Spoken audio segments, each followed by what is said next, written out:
Alors, bonjour à tous, bonjour à toutes. Alors, beaucoup de personnes vivent avec des inconforts digestifs. Les symptômes sont nombreux, les reflux, ballonnements, les douleurs gastro-intestinales, des gaz. Alors, le premier réflexe est souvent d'aller vers des antiacides en vente libre. Et si ça ne suffit pas, ben, la deuxième étape, c'est quoi? C'est d'aller chez le médecin et habituellement d'en ressortir avec une prescription de médicaments inhibiteurs. Les causes de ces inconforts sont multiples, on en parlera, l'abus d'aliments transformés pauvres en enzymes digestives, le stress, l'excès de médicaments, dont les IPP, les prises d'antiacides sur du long terme, l'absence de consommation de végétaux avec des propriétés amères et également l'âge. Alors, l'hypochloridrie, l'hyperchloridrie, la chloridrie, pardon, et la normochloridrie, ben, voilà tout ce dont nous allons parler aujourd'hui. Alors, bonjour Amine. Alors, pour commencer, est-ce que tu peux nous expliquer la physiologie digestive de l'estomac? Bonjour Cédric et bonjour tout le monde. Donc on va ici essayer de discuter pas des détails de la physiologie de l'estomac parce que Mhm. sinon ça va prendre des heures. On va juste donner quelques indications, quelques petits fragments qui vont nous permettre de comprendre cette problématique très importante de l'acidité gastrique et des troubles de l'acidité gastrique. Donc ce qu'il faut savoir, c'est que l'estomac fait partie du système digestif, du tube digestif, et par conséquent, elle est régulée par ce qu'on appelle le nerf vague, donc le système nerveux parasympathique, Mhm.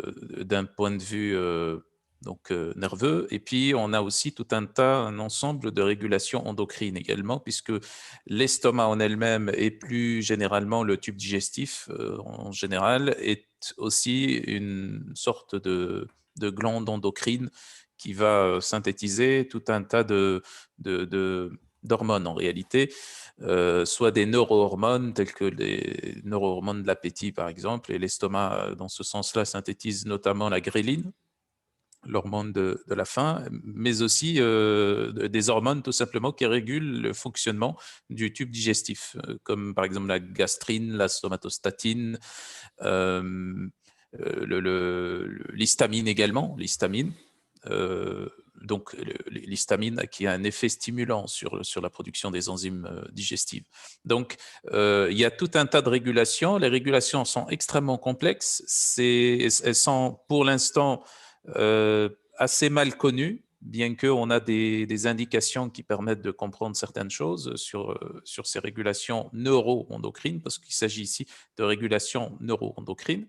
Mais ce qui va nous intéresser le plus ici, c'est le fonctionnement des cellules de l'estomac. Donc l'estomac ou la muqueuse de l'estomac, donc qui vient juste sur ou protéger donc l'estomac en elle-même, les muscles lisses de l'estomac. Donc à l'intérieur, on trouve donc cette muqueuse là, et cette muqueuse là, elle est constituée de ce qu'on appelle des cryptes ou des puits qui renferme tout un tas de cellules. Alors, enfin, les différentes cellules, il y en a une bonne dizaine, Mhm. mais ici, ce qui va nous intéresser le plus, ce sont les cellules qui vont produire l'HCl et également les cellules qui vont produire le pepsinogène. Pepsinogène, c'est une protéine en réalité qui est un précurseur de la protéase, l'enzyme pepsine connue qui dégrade les protéines au niveau de l'estomac.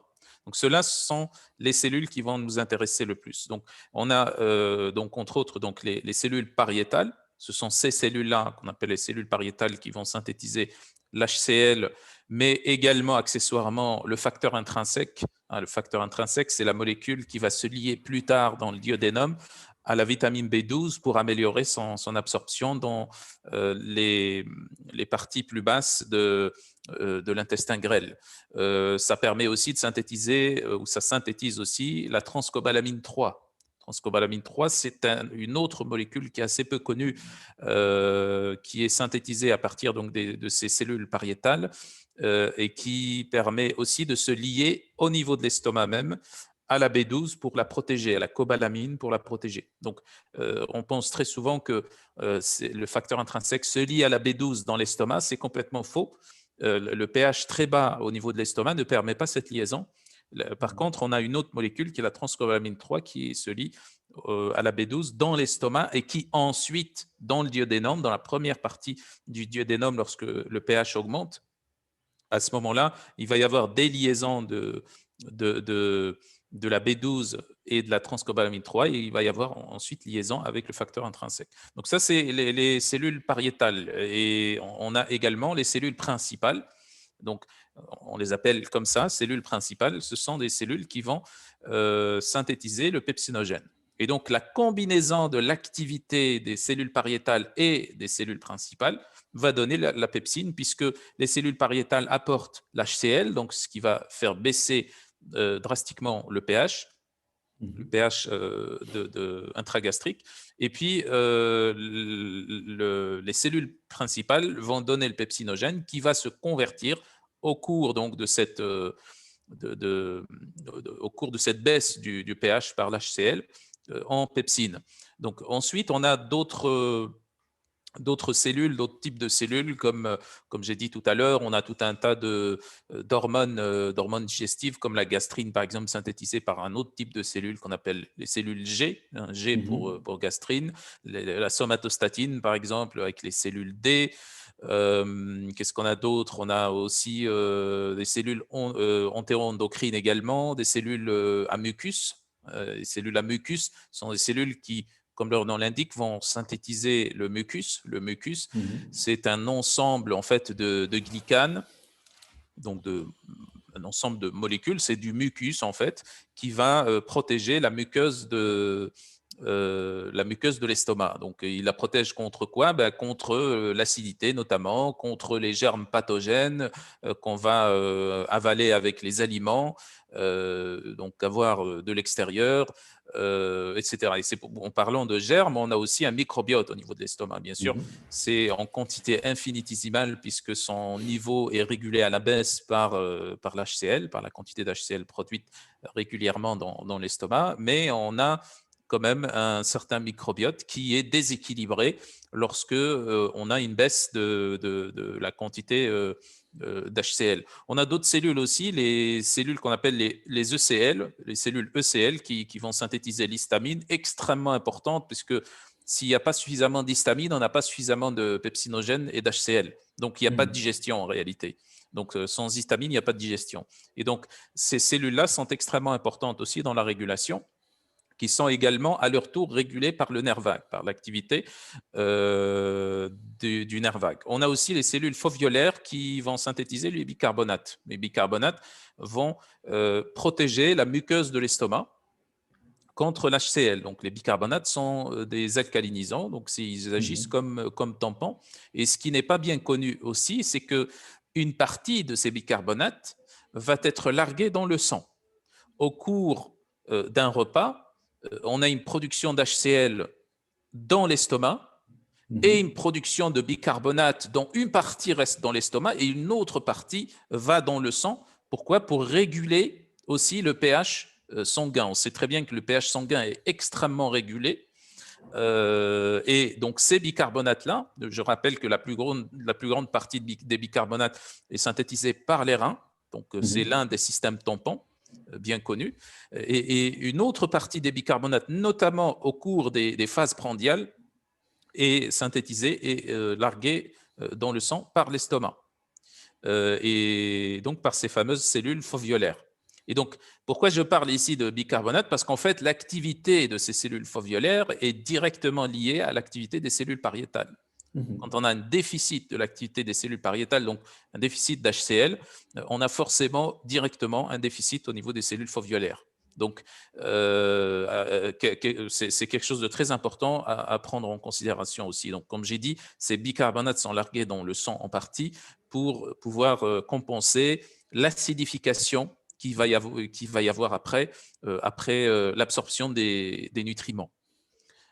Et l'ouverture des jonctions serrées et tout ça, donc tout ce qui va suivre la digestion, donc l'absorption intestinale. Donc ça, c'est en ce qui concerne la physiologie classique, normale de l'estomac. Maintenant, il peut y avoir des dérégulations au niveau de ce système, bien sûr. Les dérégulations en général chroniques, c'est plutôt de l'hypochloridrie. On n'a jamais de l'hyperchloridrie sur le long terme, ça n'existe pas. Et ça, c'est une idée fausse qui est véhiculée et qui est contre-intuitive en réalité, mais qui persiste.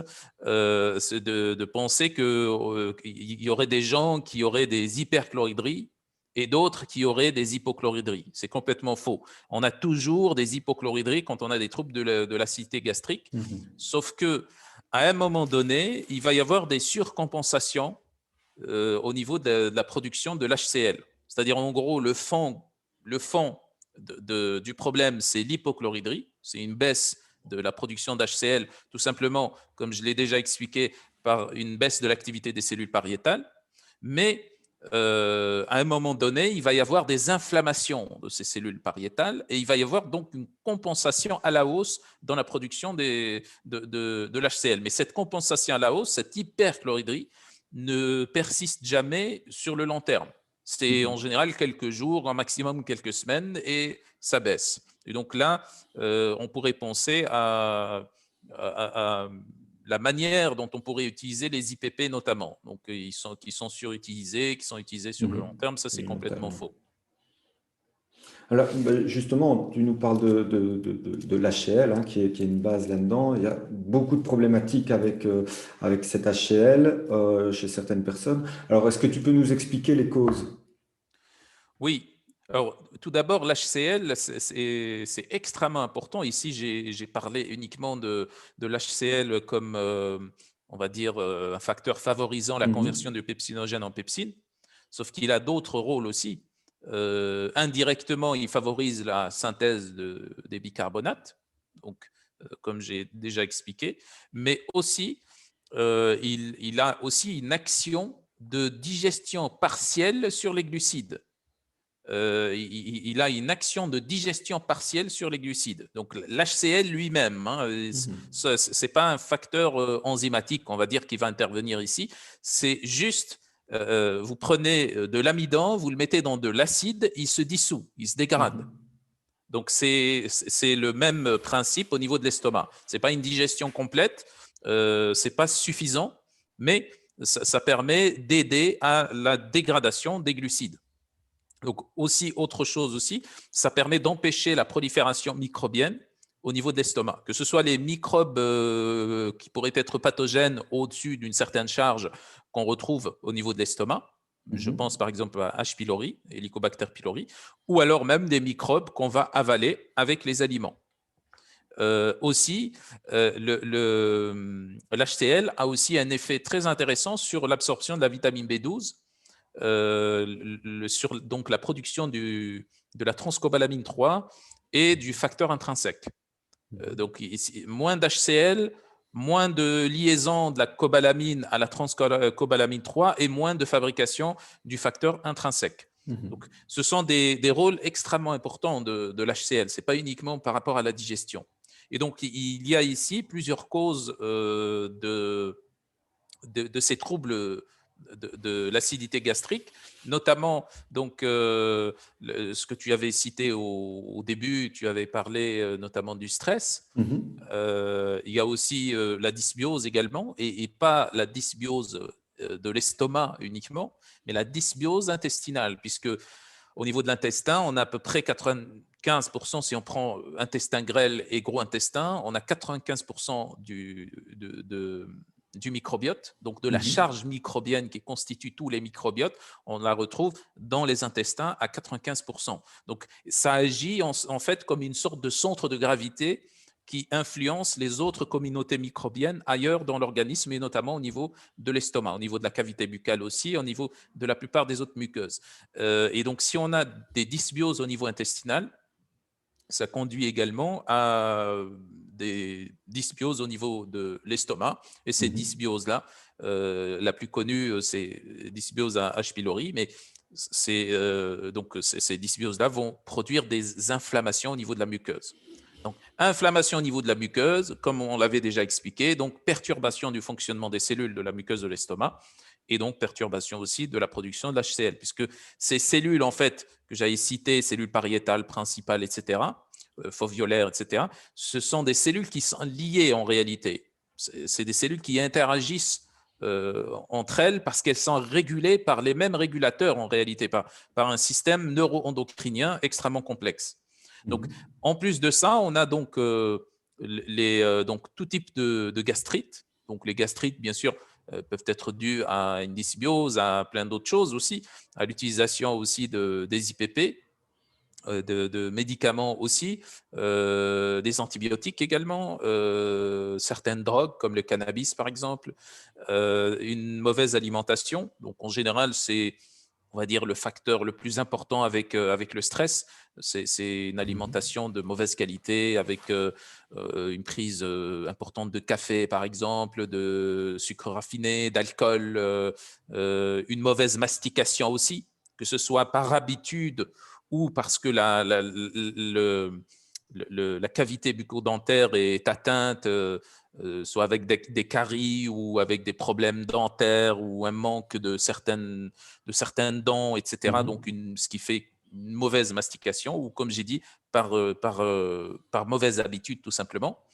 Et puis, on peut rajouter à tout ça l'hypothyroïdie. Donc, l'hypothyroïdie, parce que tout simplement, la thyroïde est un accélérateur en réalité, surtout en termes de métabolisme énergétique. C'est un accélérateur du fonctionnement de toutes les cellules. Et donc, on a des études qui montrent qu'on a un lien en fait entre hypothyroïdie et hypochloridrie. Et ça se comprend parfaitement puisque si on a moins d'hormones thyroïdiennes, donc moins de production d'énergie au niveau de ces cellules que j'avais expliqué au tout début. Ces cellules-là vont avoir moins d'énergie pour fonctionner, donc elles vont produire moins de pepsinogènes, moins d'HCl, moins de bicarbonate, et donc l'activité de l'estomac baisse. Donc, ce qui est tout à fait normal. Donc, pour résumer, on a donc la gastrite, donc l'inflammation de la muqueuse. Ça peut être dû à tout un tas de facteurs, y compris les facteurs aussi qui interviennent dans cette hypochloridrie. Donc, on a aussi la dysbiose intestinale notamment, le stress, les médicaments, une mauvaise alimentation et aussi l'hypothyroïdie. Voilà. Alors, on a les causes. Maintenant, quelles sont les solutions possibles pour l'hypochloridrie? Commençons Alors, par l'hypochloridrie. oui, comme j'avais déjà expliqué, il n'y a pas de trouble de l'acidité gastrique en hyperchloridrie. C'est ponctuel, ça. Oui. Donc, c'est toujours de l'hypochloridrie. C'est toujours de l'hypochloridrie qui s'accompagne de phases aiguës d'hyperchloridrie. Voilà, c'est tout. Donc, l'hypochloridrie, puisqu'on parle de ça, nécessite, première chose déjà, des enzymes, puisque en cas d'hypochloridrie, on comprend bien que le pepsinogène ne se convertit pas suffisamment en pepsine, donc on n'a pas suffisamment de pepsine. Et là, encore une fois, peut-être qu'on parlera de ça dans une autre intervention, mais on pense qu'on a un seul type de pepsine, mais on a 8 types de pepsine en réalité. Il y a tout un tas de pepsines. Au niveau de l'estomac, en tout cas, on a une bonne dizaine d'enzymes protéases en réalité. On parle que de la pepsine parce que c'est la pepsine qui est la plus connue. Et en fait, ici, il s'agit de pepsine A, mais il y en a d'autres. Et donc, un manque de ces pepsines fait que les aliments sont moins digérés, donc surtout les aliments protéinés, les viandes, etc. Et qu'est-ce qui se passe? On a plus de résidus protéiques qui arrivent au niveau de l'intestin, au niveau du côlon surtout, et ça crée plus de putréfaction. Et donc, ça aggrave encore la dysbiose et ça crée un cercle vicieux. Donc, cette même dysbiose va influencer à distance la dysbiose au niveau de l'estomac, ça aggrave la gastrite, ça pourrait créer aussi des infections à H. pylori et ça aggrave encore une fois l'hypochloridrie et ainsi de suite. Donc, c'est un cercle vicieux. Ce sont des interactions complexes ici. Hein. Les causes peuvent devenir les conséquences et vice-versa. Donc, ce qu'il faudrait faire ici, c'est déjà d'avoir une quantité suffisante d'enzymes. Ça, c'est très important. Une quantité suffisante d'HCl. Donc, et puis, des cofacteurs également, très important, et aussi des molécules qui permettent de régénérer la muqueuse de l'estomac. Donc ça, c'est pour résumer les grands principes méthodologiques. Ensuite, donc, qu'est-ce qu'on pourrait donné par exemple pour compenser le manque d'HCl. Donc, on a notamment la bétaïne HCl. Mhm. Donc, toute molécule qui est sous forme d'HCl pourrait servir. Donc, celle qui est la plus connue et la plus intéressante, et d'ailleurs la bétaïne elle-même, elle a des effets aussi au niveau du métabolisme des cellules pariétales et principales. Donc, celle qu'on donne pour l'hypochlorhydrie, c'est la bétaïne HCl qui est la plus recommandée, cette Mhm. forme-là, pour augmenter la quantité d'HCl. En plus, donc, des protéases. Donc, on comprend bien que même si on donne la bétaïne HCl, ce n'est pas suffisant. Ce n'est pas de la même façon que si les cellules pariétales produisent leur propre HCl. Donc, ce n'est pas suffisant. Donc, on donne des protéases et ces protéases, bon, c'est le mieux. Donc, c'est la pepsine qu'on pourrait aussi seconder par d'autres enzymes, notamment des enzymes d'origine végétale, notamment la bromélaïne et la papaïne, qui sont Mhm. d'excellentes enzymes aussi d'origine végétale. On a aussi dans le gingembre la zingibaïne, qui est très intéressante. Donc le gingembre aussi pourrait être intéressant, accessoirement. En plus de ça, donc, on a besoin de régénérer la muqueuse. Et pour la régénération de la muqueuse, on a plusieurs solutions. On a notamment la solution la plus simple, c'est les glycosaminoglycanes. Et les glycosaminoglycanes, on en avait déjà parlé dans une intervention précédente sur l'aloe vera. Donc, on les Mhm. retrouve en très grande quantité dans l'aloe vera. Donc, ça permet de régénérer ou d'aider à la régénération de la muqueuse de l'estomac. D'ailleurs, pas que la muqueuse de l'estomac, mais la muqueuse, on va dire, de l'estomac et de l'intestin en général. Et puis, on a besoin de cofacteurs. Les cofacteurs principaux pour la production de l'acide chlorhydrique au niveau des cellules pariétales, ben, c'est la vitamine B1 et la vitamine B6. Alors, la vitamine B1, elle a une particularité parce que c'est un régulateur en fait de l'acidité. S'il y en a trop, la vitamine B1 va plutôt avoir un effet qui va faire baisser l'HCl, la production d'HCl. Et s'il y en a peu d'HCl, ça va augmenter sa production. Donc, la B1, elle a cet effet de régulation. La B6, Mhm. par contre, elle a un effet juste d'augmentation de l'HCl. Donc, B1, B6, déjà, c'est très important comme cofacteur.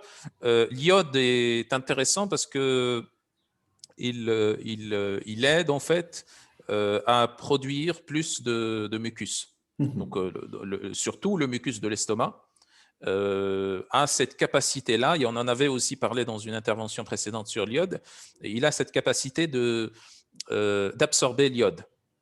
Et l'iode est un composant du mucus de l'estomac. Donc, contrairement au mucus de l'intestin qui n'a pas cette capacité-là.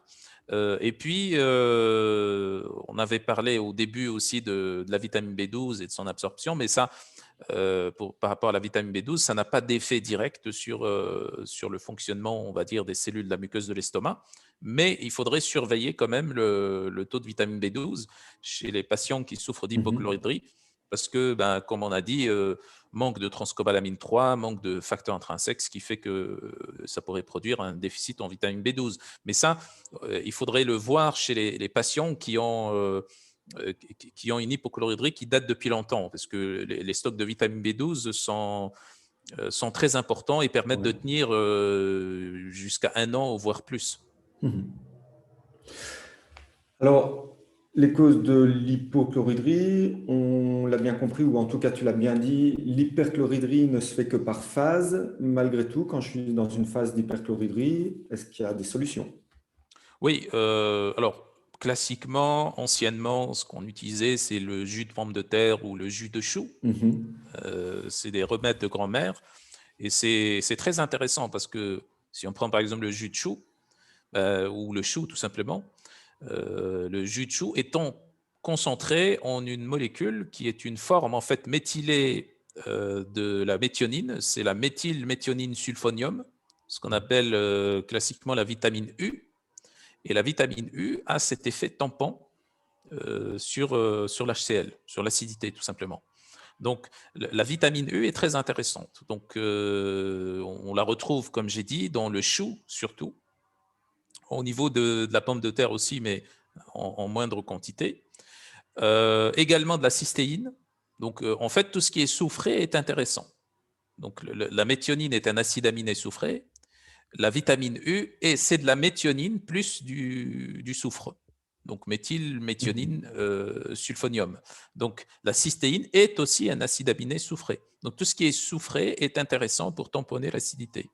Donc ça, c'est une chose principale par rapport au fait de tamponner l'acidité. On pourrait aussi utiliser classiquement des bicarbonates, les bicarbonates alimentaires, et bicarbonate de soude qu'on utilise pour cuisiner. Cela aussi peuvent aussi être utilisés comme des tampons, puisque Tampon. voilà, l'estomac elle-même, elle produit des Mhm. bicarbonates, le rein produit des bicarbonates. Donc, c'est des éléments, en fait, c'est des molécules qui sont naturelles, tout simplement. Et puis, on avait parlé avant, par rapport à l'hypochloridrie, on avait dit que la vitamine B1 avait aussi un effet régulateur. Donc, la vitamine B1, en fait, on peut l'utiliser en cas d'hypochloridrie et en cas d'hyperchloridrie. Et également, l'iode également, qui est intéressant aussi pour le mucus. Donc, pareil, on peut l'utiliser en hypo et en hyper, puisqu'ici, il s'agit de production de mucus et donc de protéger la muqueuse de l'estomac. Bien sûr, ici, on a besoin de mucus en termes d'hyperchloridrie plus que lorsqu'on a une hypochloridrie, mais dans les deux cas, il est nécessaire aussi. On a aussi des substances protectrices de la muqueuse, des substances ou des plantes qui sont protectrices de la muqueuse et qui permettent de diminuer les risques de certaines maladies, par exemple les ulcères, les Mhm. cancers, et donc qui permettent aussi de protéger la muqueuse de l'estomac contre l'inflammation, contre les agressions microbiennes, etc. Et donc là, par exemple, on peut citer à titre d'exemple la réglisse. Il y a d'autres plantes aussi, mais bon, on va dire que la réglisse est la plus connue. Également le gamma-oryzanol. Mhm. Gamma-oryzanol aussi a cet effet. Euh, on pense souvent que c'est un effet tampon, mais c'est en fait l'effet du gamma-oryzanol est plutôt un effet protecteur de la muqueuse. Il diminue de façon très significative le risque d'ulcère et le risque de cancer. Et même en cas d'ulcère, il diminue aussi les risques d'aggravation d'ulcère. Alors, dernière question, comment savoir si je suis en phase d'hyperchloridrie ou si c'est mon hypochloridrie qui crée mes, mes, mes, mes Ouais. douleurs? En fait, il faut faire un test, en fait, Mhm. un test de pH de l'estomac. Et là, on a différentes façons de faire ça. Il y a, par exemple, il y a des thérapeutes spécialisés qui ont qui sont équipés de ce qu'on appelle le test de Heidelberg. Mhm. C'est un test où on utilise des puces qui sont on va dire, de la taille d'une gélule, Ouais. qui vont être avalées avec un fil. Et donc là, ça rapporte donc à distance des informations sur le pH sur ordinateur, sur un logiciel. Mhm. Et donc, ici, on a des tests qu'on fait, on donne des bicarbonates, on teste jusqu'à quel point l'estomac, ou combien de temps met l'estomac pour revenir à un pH normal, etc. Et on a des grilles comme ça de lecture Ouais. qui permettent de déterminer ce qu'on est en hypo, hyper, etc. Et puis, il y a un test simple qui est celui des bien connus, qui est celui des bicarbonates. Donc, le Mhm. test à la bicarbonate, je pense qu'il est assez connu par la plupart des thérapeutes. C'est Mhm. quand on donne du bicarbonate, en général, c'est un huitième à un quart à peu près d'une cuillère à café Cuillère à café, ouais. de bicarbonate qu'on donne le matin à jeun au réveil, etc. Donc, ça doit être standardisé, en fait, puisque Mhm. le test, il faudrait le répéter plusieurs fois, plusieurs jours, pour avoir des informations plus fiables. Donc, on donne ces bicarbonates le matin, et puis on fait attention au temps, on mesure le temps en réalité que le patient prend pour roter. Mhm. Et donc, ces rots, en fait, ce sont des gaz qui sont produits par l'interaction des bicarbonates avec l'HCl. Mhm. Et donc, plus vite le patient va roter, plus il a d'HCl. Mhm. Et moins vite il va roter, moins il a d'HCl, tout simplement. Et on a des grilles d'interprétation. Il y a plusieurs grilles d'interprétation, notamment si on veut faire simple, après, si le patient rote après 5 minutes, ça veut dire qu'il a une hypochloridrie. Ouais. C'est-à-dire qu'il il a mis beaucoup de temps pour produire suffisamment d'HCl pour Mhm. avoir suffisamment de gaz qui Qui sort remonte. par, voilà, Mhm. qui sort sous forme de roue. Après 3 minutes, c'est-à-dire entre 3 et 5 minutes, là, bon, on a un déficit aussi en HCl, mais Mhm. on ne peut pas dire que c'est de l'hypochloridrie. Donc, c'est un début, on va dire, d'hypochloridrie. Et si il rote immédiatement après ou quelques secondes après ou dans la minute qui suit, après la prise de Mhm. bicarbonate, à ce moment-là, c'est qu'il est en normochloridrie, donc il n'y a pas de problème.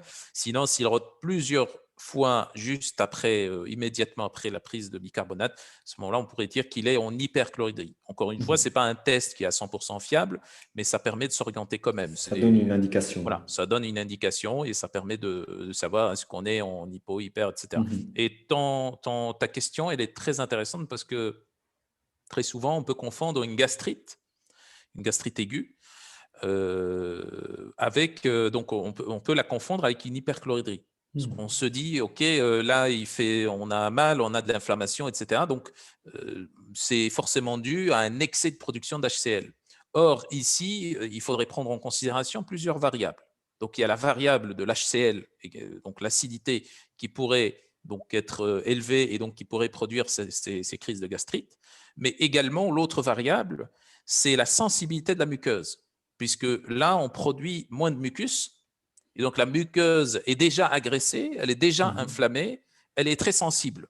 Donc, la sensibilité de la muqueuse, on pourrait même être en hypochloridrie et avoir des crises de gastrite parce que la muqueuse est sensible et qu'elle ne peut même pas tolérer la quantité, le peu de, enfin, la quantité minime d'HCl qui est produite. Mhm. Donc, d'où l'importance de ces tests de pH de l'estomac, parce que ça permet de s'orienter et de savoir est-ce que c'est réellement, donc ces crises de gastrite sont réellement dues à une hyperchloridrie ou est-ce que c'est juste une sensibilité de l'estomac.